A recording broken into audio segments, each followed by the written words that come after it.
Gentlemen, a very good afternoon and happy DOGE Day. Yeah, that's right. It's DOGE Day on Capitol Hill. My name is Aaron Bean. I am proud and happy and honored to represent the people of Northeast Florida and Florida's 4th Congressional District. Y'all remember from a few months ago, the American people, 77 million of them to be exact, voted for change.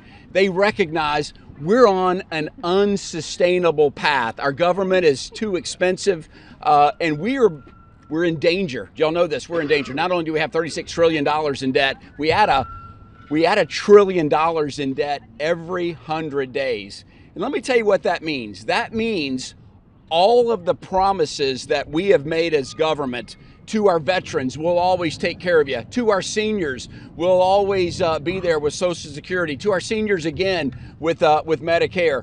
Those promises are in, and not to mention just being the shining city on the hill as America always has been. America is the go-to place for freedom.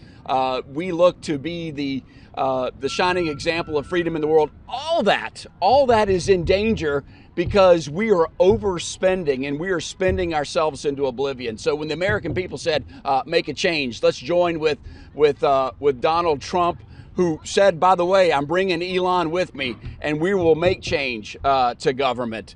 Well, guess what? Congress wasn't going to sit by and let them do all the work. Congress, because we know the president signs executive orders, but they're not permanent. And so a group of legislators decided, let's get together. Let's create a caucus, the DOGE caucus. Let's make it both Republicans and Democrats that can come together, maybe not agree on everything, but agree that we're spending too much, that it's an unaffordable track that we're on. Let's make some changes to come together. So today, how about that? We got a little taste of DOGE Day, where we've got a handful of our members that are going to be dropping bills, a DOGE bill, either today or this week, and you're going to hear about it first. So I am grateful to come out. We got some heavy hitters standing behind me. And before I get to them, before I go to the great state of New York next, I want to tell you about 3 bean bills that have a DOGE flavor to them that you need to know about. One is the CUTS Act. The CUTS Act is back. And what the CUTS Act stands for is cutting unobligated tumultuous spending. Is this from last year? Yes, it is, where we had over 92 co-sponsors, which we went out, our team went out and found, are you ready for this? COVID money that agencies and states are still hoarding. Are you kidding me? COVID is over. But these agencies still hoard this money. That money, and we think it's over $80 billion that's still out there. We want to take that money and either use it for current expenses or just to pay down the debt. Number 2, I'm proud to introduce and co-sponsor. People are excited about DOGE. Happy DOGE Day to you too, my friend. Let me tell you, I'm excited to sponsor, along with my good friend Joni Ernst, Drain the Swamp Act. Drain the Swamp Act says this: each agency needs to relocate 30% of the workforce outside of the district. Let's put them in the heartland. That's where people are in need of services. So let's relocate that. And then today, ladies and gentlemen, for the first time before the press, we've launched the Put Your Money Where Your Mouth Is Act. I'm excited to announce that I'm willing to put my money where my mouth is. The American people are making reductions right now at their dinner table. They're talking about, honey, what can we cut back on, what we can do, how are we going to afford Biden's eggs? We're going to make some reductions. The Put Your Money Where Your Mouth Is says to every congressional office, let's reduce the amount that we're spending in your office by $100,000 over the course of a year. Let's just trim and tighten our belt a little bit. And that's the money that can be used to pay for expenses rather than put anything else on our credit card. That's what we don't want. We got a CR coming due in 2 to 3 weeks. And the last thing, anybody wants to see, including the American taxpayer. We don't want to see just Congress punting and just putting it on our credit card. We want real reductions. And so with that, ladies and gentlemen, I'm going to go to we got some really big hitters up here from Congress that's going to talk about their DOGE twist and their involvement with DOGE. And so first, let's go to the great state of New York, where Representative Caucus is up next. Representative. Thank you very much. It's great to be here with all of you. I want to thank you for coming out to cover this effort because, as you can see, we have Republicans that are across the political spectrum here. And it's important because we all understand the crisis that our nation's facing. We have a $37 trillion debt. We have to find ways to reduce wasteful spending and cut fraud, waste, and abuse, and our unnecessary overhead, and cut the bloated bureaucracy of our government, make it more efficient. And one of the things that we've done as a conference is say, look, come up with your ideas. Tell us where you would cut, where you think there's savings. And obviously there's a lot of different areas we can talk about, but one that's particularly near and dear to my heart is the issue of inhumane, unnecessary, cruel animal testing that's taking place in this country and abroad. And I don't know if people are aware, and I think the American people are unaware, that our government spends upwards of $20 billion annually to conduct inhumane and unnecessary experiments on cats, dogs, monkeys, bunnies, all sorts of animals. And then we have anywhere from hundreds of thousands to perhaps even over 1 million animals that are in captivity for these purposes. And the bottom line here is it's unnecessary with the way science has evolved and the technology that we have today. But Washington bureaucrats, they love throwing money at outdated, inefficient systems, and animal testing is one of the worst offenders. Millions of tax dollars were not just spent here in the United States, but they were spent on horrific experiments in communist China and in Russia. The FDA acknowledges that at least 90% of drugs tested on animals fail in humans, and that some studies estimate the number is even higher, up to 95%. So what my legislation would do, which I have not introduced yet, so this is an exclusive for you guys, it's called the SPARE Act, Safeguard Pets, Animals, and Research Ethics Act. What my legislation would do would ban federal funding of unnecessary, costly, and cruel testing on animals here in the United States and in foreign countries. The SPARE Act phases out wasteful animal testing and replaces it with modern, more effective research methods. AI-driven models predict drug reactions more accurately than lab rats. Organ-on-chip technology stimulates real human biology. There's no need for these painful, costly animal tests. And human cell-based models provide better medical insights than flawed animal data. And so it also has a transparency, accountability, and enforcement measures to them as well, including annual audits and tough penalties and funding cuts for violators.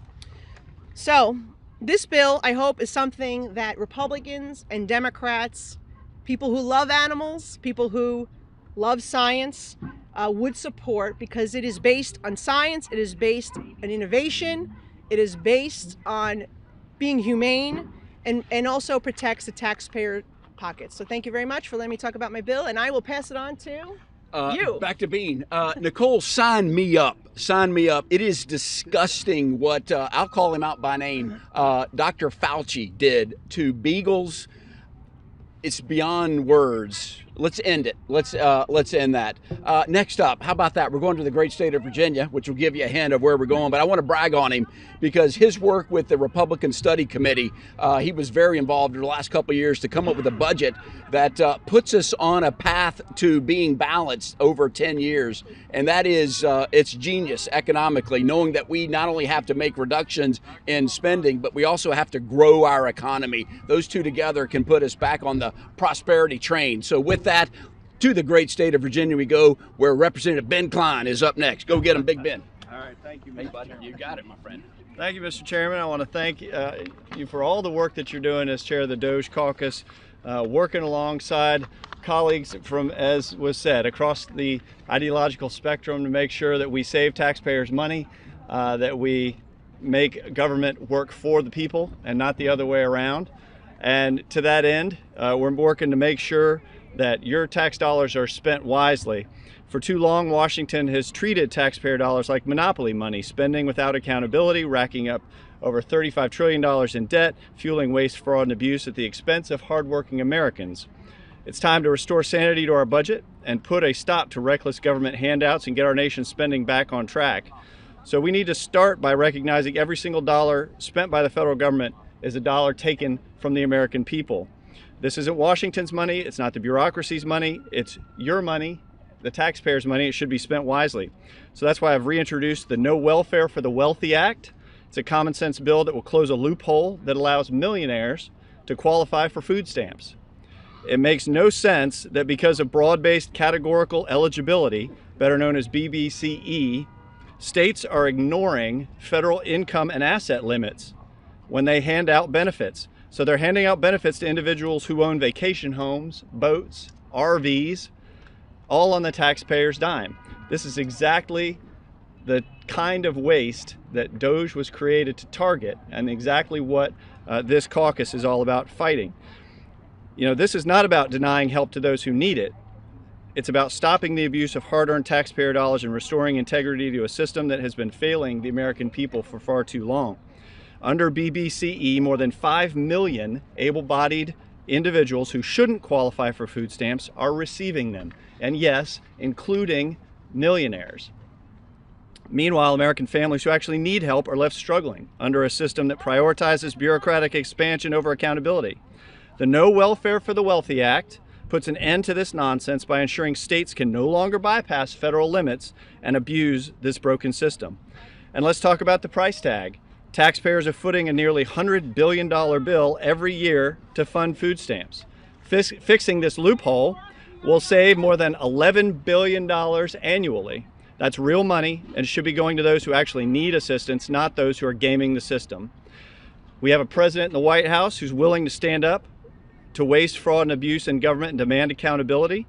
And with President Trump's leadership, DOGE and a Republican majority in Congress, I'm optimistic, will restore fiscal responsibility, government accountability, and protect taxpayer dollars. So I call on Congress, let's do our job. Let's put an end to this waste and restore integrity to government programs and ensure that every tax dollar is spent with the same care and responsibility that American families use when managing their own budgets. The American people deserve no less. I want to thank the chairman and yield back. Well done, Ben. No, that's it. Sign me up for that, too. See, I told you DOGE brings people together. Who could be against millionaires getting food stamps? And when a millionaire takes a food stamp, it takes it away from somebody that really needs help, and that's what we want to focus on. I want to bring greetings on behalf of the two other co-chairs of the DOGE caucus. One is Representative Blake Moore from Utah, and also Representative Pete Sessions from Texas. They may show up. I know our schedule is always in flux, so if they show up, we'll give them a big DOGE welcome, but if not, the show will go on. Let me tell you, the Triangle, it's a big deal to have you here. The next gentleman from South Carolina, who I'm giving a heads up to, is no stranger to the Triangle. He lives out here almost because he is constantly calling out government waste, fraud, and abuse, and there's always a better way to do it. So no stranger, and he's got ideas of where we need to go in. Would you please welcome from the great state of South Carolina, Mr. Ralph Norman. Go get him, Ralph. Thank you, Aaron. I want to thank you for forming the DOGE caucus with Sessions and others. You know, this is a special day, and I want to thank all of my comrades who are up here. They truly want to make a difference for the American people. And never before have we seen what is happening in this country. To have a man like Elon Musk, who has got the brain power, along with President Trump, to find out where our tax dollars are going. That's what he's finding out. He's tracking them. Never before have we known that. Now, in your family business, in your family itself, you want to know where the money goes and exactly where it's going. Elon Musk is able to do that. And, you know, he's getting a lot of criticism now because he's a billionaire. And I asked one of my Democrat colleagues last night on Rules, I said, how did he make his money? Was it on a government paycheck? No. Was it producing a product? Yes. Was it taking risk? Yes. Was it sleeping on the floor of his factories? Yes. He risked it all.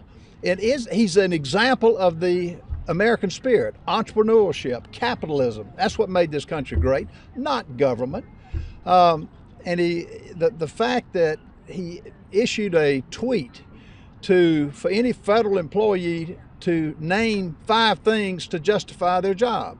I had a reporter yesterday that came up to me. He may have done it to y'all, and said, "Congressman, I've got a question for you." I said, "Sure. What 5 things did you do last week?" I said, "That is a great question." I met with constituents, made talks to 2 groups, went to my office to answer phone calls. I said, "You want 20? I can name that. You ought to ask me that. What did we do?" Now, anybody that objects to that, anybody that objects to a man who has taken zero, he's taken zero to find out what's going on in this country. He's not for cutting anything. What he's for is finding the waste, fraud, and abuse. They're good things in a lot of programs, but as the first program that he looked at, USAID, what's the amount of fraudulent claims that he found? $154 billion worth. He did that. And folks, he's going to go down through the list. They can criticize and shout all of they want about him, but the man is doing, it's providential what he's doing for this country. That's never happened. People ask us, "Well, Norman, why hadn't you done it?" You couldn't get into the books. They had it, they had it so you couldn't find out where our money went. The big disconnect we have with our Democrat friends, it's not their money. It's our money. It's the people's money. And that's what's so exciting about what's happening today. I'm grateful for the work that Aaron Beam and other members have done. Far too long, government has operated inefficiently, leading to poor lawmaking and with heavy costs to the American taxpayer. Now, I'm getting ready to tell you about 2 bills. And again, none of this would really have the effect unless we could track it and verify. As Ronald Reagan said, "Trust but verify." That's what Elon Musk is doing, and that's what my 2 bills will do along with these others. One is our HR 1388, the Fair Value Accounting and Budget Act. Between student loans and home ownership, the federal government provides a lot of kind of different loans and guarantees. It's providing the mechanism to look into that to see exactly where it goes and what it does. The Cost Act is the second bill, 1387. It promotes transparency by providing projects using federal funds to clearly and publicly disclose where the money ends up. And it's just like the fair value and accounting. It's where the money goes. So it's 2 bills, 2 different bills, but it's being enabled by what the Trump administration is doing with Elon Musk. I just want to thank everybody that's taken a role in this. Folks, they're fighting my friends on the left are fighting to prevent this from happening. It's not going to happen. We just have begun to fight. We're going to win this fight for the American people. And if there's one way we can balance a budget, is get the fraud and abuse out of all the agencies. And guess who's going to be the judge? We the people. Each one of you are going to be able to look at it and say, this makes sense, this does not. So I'm happy to work with my colleagues, and Aaron, I yield back. Thank you so much. Thank you. I'm going to say goodbye to Nicole. She's going to slip out, and Nicole, thank you so much for doing that. If you want to get things done, ask a small town mayor. How about that? Let me put this right here. Here we go. Right there. Boom. Hey, you can tell a lot of people are excited about DOGE Caucus. You want to get things done, ask a small town mayor. Our next speaker was mayor of her town, but also I'm more impressed with her having one of the largest job fairs in the Lone Star State. That's right, she puts people to work in the state of Texas. Somebody may get a free trip downtown. How about that? Maybe several of them. So,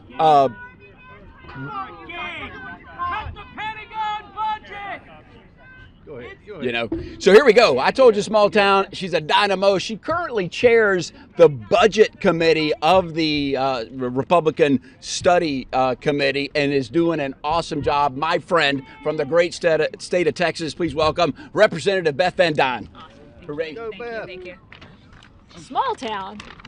I was city council for 6 years, and I was mayor of for 6 years for a city called Irving, Texas, and Small. happens to be 92nd largest city in the country, 250,000 people, but it did feel like a small town because you get to know the people, you get to know the businesses, you get to know the small business owners, you get to know the teachers. It's a phenomenal experience before you come to council, but it also teaches you the importance of staying within a budget. I think I'm one of only a handful of people in Congress who've actually passed 12 balanced budgets. And it wasn't because we didn't have people who wanted to spend more money. It wasn't because I didn't have staff who could tell me more projects that we had to spend on. It was actually the law. I think we shouldn't do that here. We've got to find ways of being able to get our government spending under control. And I want to say, citing his success in working to cut hundreds of thousands of jobs from the federal government, then President Bill Clinton famously stated, "We have worked to give the American people a smaller, less bureaucratic government in Washington. And we have to give the American people one that lives within its means." The era of big government is over. Man, how many years have gone by between that statement and where we are now, and what we've seen is more government and more bloat. Just a few years later, another Democrat president noted, "We cannot sustain a system that bleeds billions of taxpayer dollars on programs that have outlived their usefulness or exist solely because of the power of a politician, lobbyist, or interest group. We simply cannot afford it." And I agree with then President Obama that to protect the American taxpayer, our ability to grow as a nation, and for our families to be able to provide and afford the lives that they want to live, free from government intrusion, that we must once again rid ourselves of unnecessary special interests and bloated programs that no longer serve our nation. And the American people overwhelmingly agree. Just yesterday, polling numbers were released showing over 70% of Americans agree with the work of the Department of Government Efficiency, and by extension the DOGE Caucus, to make significant cuts in the size, scope, and power of the federal government. Every day, new programs of insane spending are being exposed. The waste, corruption, and outright money laundering that has occurred is so grotesque and very likely criminal in some instances that it is our moral obligation to wipe these programs from the books. We talk about a golden age because we are living in a moment where the resolve of the executive branch matches the will of the American people in such a way of massive reform can and must be brought about to save the future of generations to come. This is our moment to achieve cathartic reforms, but we need to also put in place controls so that when this moment passes, that there are protections to prevent this kind of debt and calamity from ever occurring again. And that's why I have reintroduced the Government Offices Realignment and Closure Act, GORAC, to establish a process to cut wasteful spending, slash the bureaucracy, and ensure our national debt never again reaches heights to threaten the stability of our country. This bill will require a third-party audit to expose redundant and inefficient, wasteful, or outdated functions within federal executive agencies. Every 10 years, the auditor's findings will be reported to Congress, and as outlined in the bill, recommendations will be considered under fast-tracking procedures on the floor, thereby establishing a process for Congress to directly confront government bloat, corruption, and cowardice. Similarly, I've also introduced the Reducing Expensive Departments and Unnecessary Civil Employees Act, REDUCE for short, that codifies President Trump's executive action to shrink the bloated bureaucracy. The REDUCE Act will force agencies to eliminate duplicative positions and reform hiring practices to rein in the administrative state. With exceptions for immigration, law enforcement, and public safety, the REDUCE Act requires agencies to remove duplicative positions and hire no more than one employee for every 4 employees who depart the federal workforce. These programs and other efforts that have been mentioned here today are outright necessities to ensure the federal government stops stealing the vitality, the innovation, and the economic strength of our nation. Just like then Presidents Clinton and Obama recognized that the federal government has become too large and too bloated for our nation to bear, we have this incredible moment to make significant and long-lasting changes. The American people are with us on this. They have entrusted us with this critical task. It is our responsibility to deliver in the most important endeavor. And if not now, then when? And thank you very much, Aaron. For Beth Van Dyne, I told you she was good.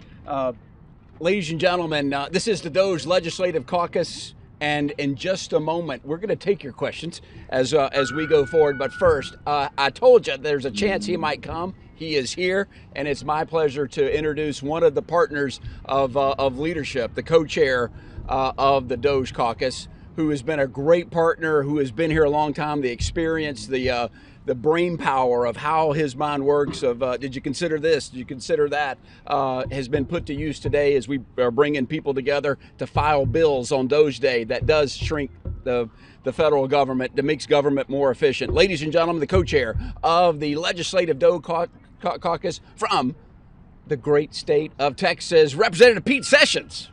Thank you very much. All right, Chairman, go get him. Well, where are my mom and dad when I need them to be watching this? They're with you. Co-Chairman, thank you very much. What a great opportunity it is to join you. I apologize for being a minute late. We were in government reform having way too much fun.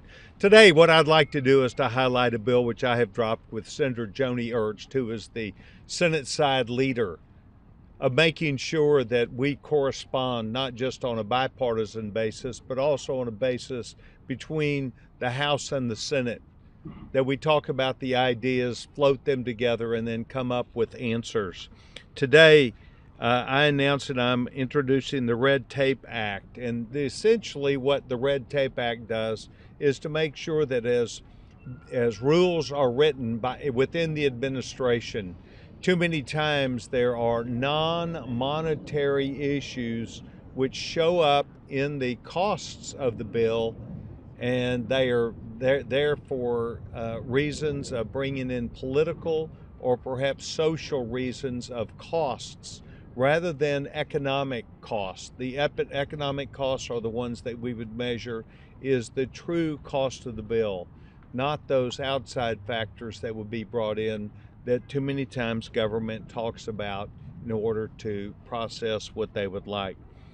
This DOGE caucus has the opportunity not only to encourage each member to be a part of what we're doing, but I think that what we've done is challenged also the American people to see that moving forward, government efficiency is that driving part that will give them not only confidence back in their government, but will also help an effort to make sure we have government workers back at work. So, very proud to say that after a month and 2 days of having President Trump on the job, that we feel invigorated not only to take on government inefficiencies, but we feel like that the partnership that we are forming with Office Management and Budget through their DOGE operation is giving us insight and opportunity to continue that track.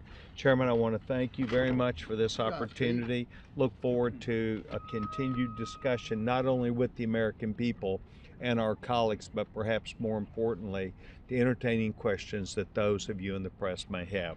10-4, stick around, Pete. I have a suspicion there may be a question or two out there. Before we get to your questions, I have to acknowledge the panel, the all-star panel that we put together, panelists and members of the caucus. I put very high expectations on you today to come to this press conference. We had so many people that wanted to speak, and so for you to come at this press conference, y'all exceeded expectations. So thank you so much for being a part out of it. Now, and I know that's when we talk about, we're focused on what Congress is doing and how we're making things permanent.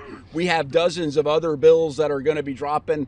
We're hoping to have more DOGE days in addition to today. So with that, Javier, what's your thought or question, my friend? Thanks for coming out. Outside of Representative Jared Moskowitz, why are House Democrats so against DOGE caucus and DOGE as a whole? Yeah, well, and that Beth Van Don's answer is you have to ask them. I think it's new. I think it's new. There's such a distrust of each other's parties that it is new. I have talked to, I know Chairman Sessions has too, dozens of Democrats that are on the fence. We've been working on creating a safe harbor where we can come together and debate. How about that? Is that wild that we could debate what's good? If I'm wrong, I want somebody to convince me in debate that I'm wrong. So that safe harbor, that we're not out to embarrass them. And I know that we would never agree on everything, but there are some low-hanging apples that we could agree that need to be picked or restructured to make government stronger, more efficient, and sustainable, because that we are not sustainable. Yes, ma'am. Talk about this DOGE caucus is about what Congress can do. We've seen in the last week especially a number of your Republican colleagues facing pushback for how DOGE is being handled, pressing lawmakers to do more. Do you have any criticisms for how DOGE has conducted itself so far with Congress not being involved?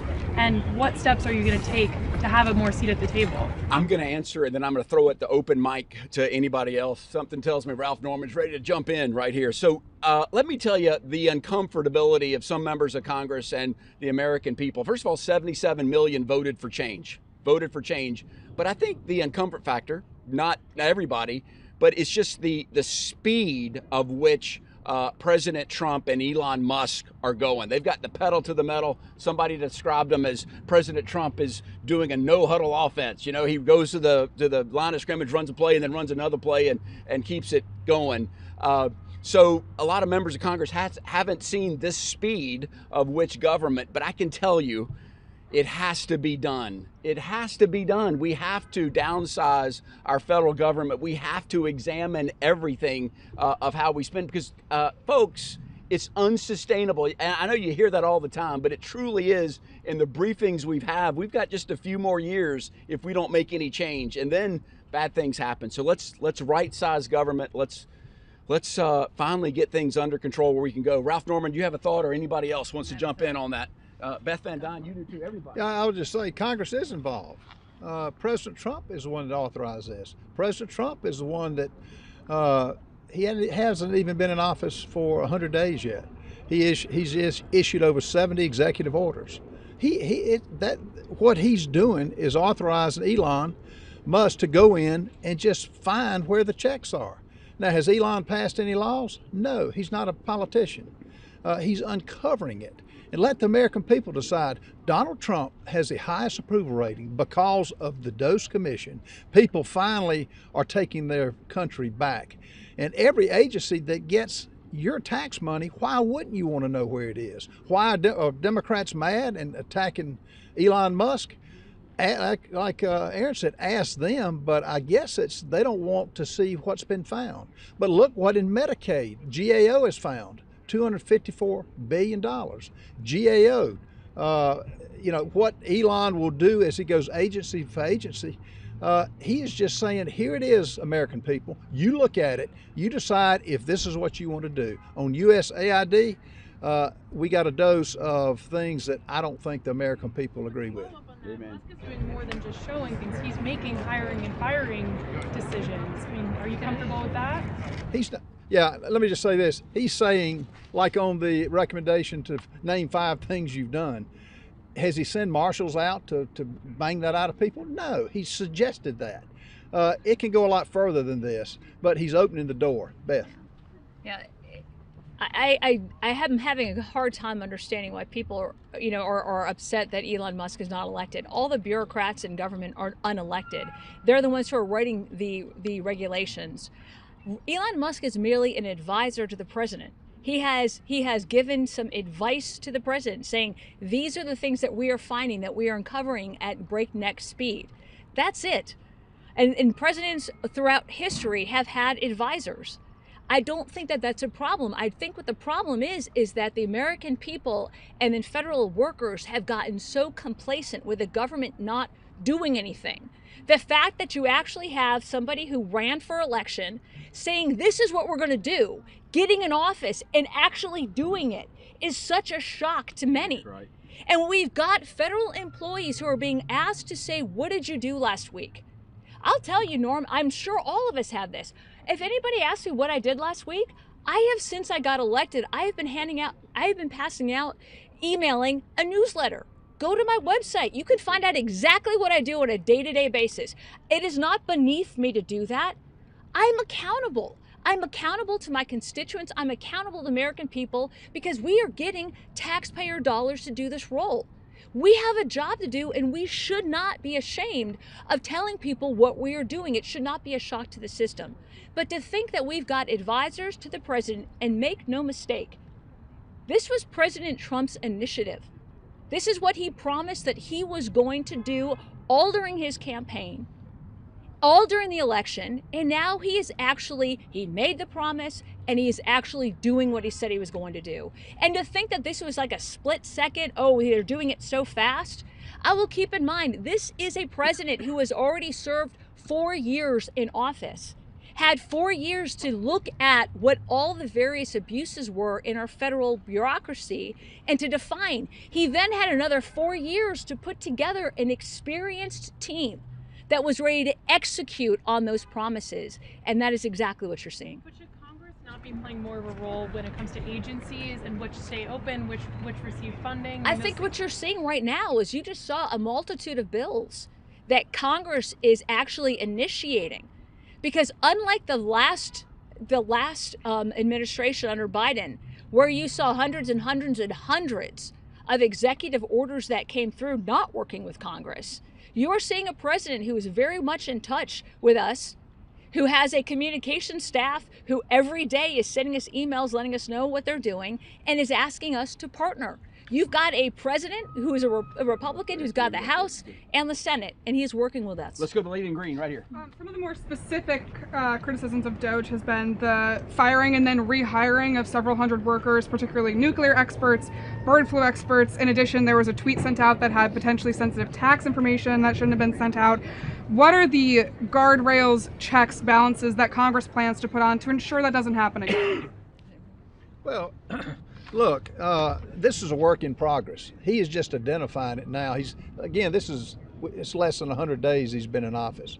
Why are the people that you're saying that were fired, why are they not pleading their case?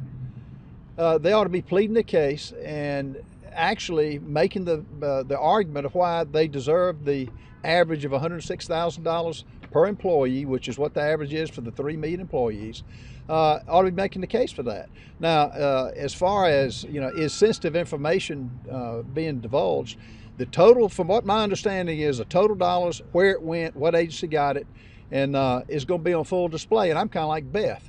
My website, what I'm doing now is once it gets fleshed out, each agency, I'm going to list the dollar amount and let the American people see if they agree with it. Now, they've got every legal right. If at the end of the day, if information that they deem not important, then they've got legal remedies.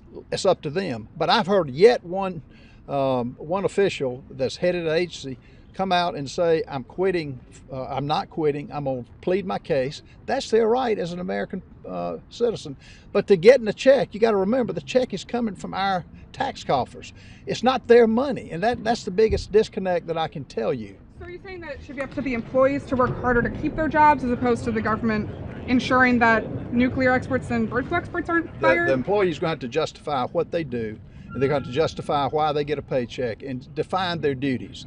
The redundancy, just like you do in a normal business setting, you replace redundancy when it's not needed. They work at the will of the American people's money. And so, I could see some of the criticism if we had a flush budget, but we don't. We're in debt. Why is our debt being downgraded? It's for a reason. We can't continue this path. So what Elon Musk is doing is setting a new standard. And you know what? I think each state ought to do the same thing. Hey, we're going to white checker shirt and then Newsmax next. White checker shirt, what say you? Why no mention today? We didn't hear about national defense. We didn't hear about Medicare. We didn't hear about Medicaid. We didn't hear about Social Security. That makes up a huge chunk of the budget, right? Why no mention today? And are those things open to checking for waste, fraud, and abuse and other cuts if you want to cut the deficit? Absolutely. I think Social Security is next. You had the USAID, Social Security, which I hear is going to be a tremendous amount revealed of paying dead people and other things. But each agency will undergo the same scrutiny, and why not? Again, there's no rational reason why they can say you shouldn't go into it. It's not, again, not their money. It's why we're not talking about national defense. We're voting on a budget today that'll open the process for the appropriators to do their job and to allocate the different money, the savings, the 1.5 trillion, 2 trillion in savings, and then the tax cuts. That'll all be fleshed out. But this was about the DOGE Commission and what's happening here. You'll have plenty of discussion over the next 30 days. When we get into the national defense, when we get into every agency that the appropriators are dealing with, and the ways and means are. I just want to add, if you got here late, you were here early, but if you got here late, a whole purpose of DOGE is to honor the promises our country has made to veterans, to older Americans. No one, let's be clear, maybe this should be your headline, DOGE has no cuts at all to Social Security. That's not on the table. Are we looking at reforms in the delivery of those checks? Should dead people get checks? No. So that's something that will be examined, but there are no reductions in Social Security. But to the contrary, if we don't, 2034, that's the date right now from Social Security that if we don't make reforms, they're going to be running upside down and benefits will be reduced. We don't want to go there. Let's go to Newsmax, though. Newsmax, what say you? Yeah, News Nation. Of course it's News Nation. Everybody knows it's News Nation. Go right ahead. The question is, there has been some concern raised for veterans, particularly just being that veterans, when it comes to federal layoffs, make up a larger percentage, something like 30 to 40% of the federal workforce, much higher than in the private industry. Is anyone at all talking about this? Is anyone looking at potentially exemptions for veteran workers that are being laid off in large numbers? I can speak to here's what I know. I know veterans, if you want something to get something done, hire a veteran. Veterans are used to climbing obstacles and getting things done. It's a shame, and I think anybody that loses their job, our heart aches for them, but particularly a veteran. But Glenn Youngkin, I watched him on news this morning. Virginia is hiring. There are other opportunities, and if anybody can overcome obstacles of getting another job, it's our veterans. I don't know of any exemption given. It's just tough, but we have to know this. We cannot afford the workforce at the levels that Biden has put us in right now. So that's why we're looking at that. I'll yield to anyone else that wants to jump in or a thought. Chairman Sessions, I think it's important. Come to the mic, my friend. Okay, thank you. I think it's important for us to know that for a good number of years, GAO has working with OMB. There's something called the High Risk Series. These are programs that perennially fall under excessive waste, fraud, and abuse. Social Security is in there. VA is in there. There are a number of government entities that need to do a better job. One of the biggest ones is a combination where we work with the states to get an unemployment list to find out who the states, because they primarily run that program. Many of the states do not provide accurate information that comes from Social Security, the death file that is by and large been privy to what Social Security thought was only theirs, and the VA lagged behind, and other important agencies who give out these monies to various beneficiaries. All of these areas are going to be looked at. They're part of the High Risk Series. GAO is a part of it, and certainly I, as Chairman of Government Operations for Government Reform, have held hearings for a long, long time. Last point. GAO last year said that on a moving forward basis, there is $1.7 trillion worth of waste, fraud, and abuse.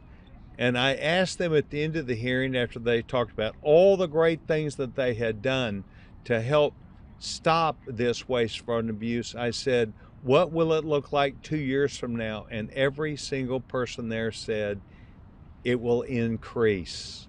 And that is one of the reasons why we wanted so much for government workers to come back, because they have sensitive databases and large databases that they need to now be a part of as government employees to protect the assets and resources, to make sure, as you've already heard, the people who should get the benefits are being robbed by those who get them by mistake or because it was fraud.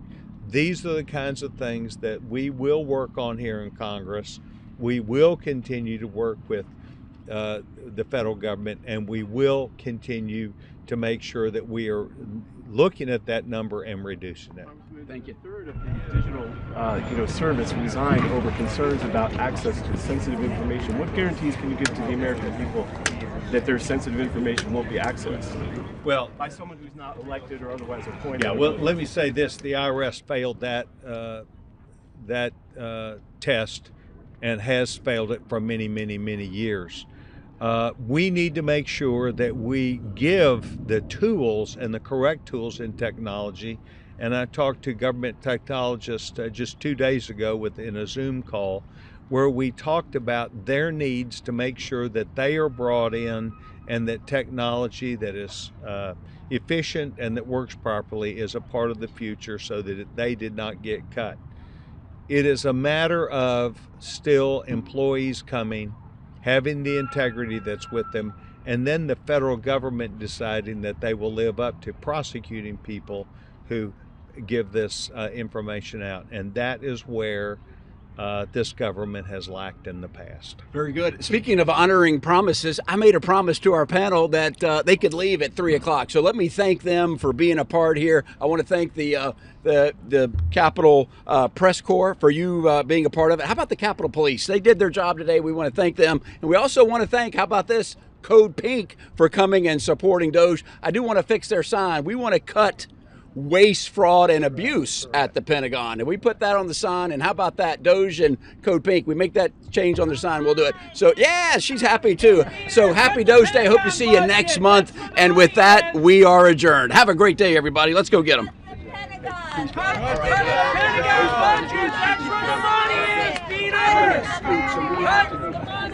Thanks, guys.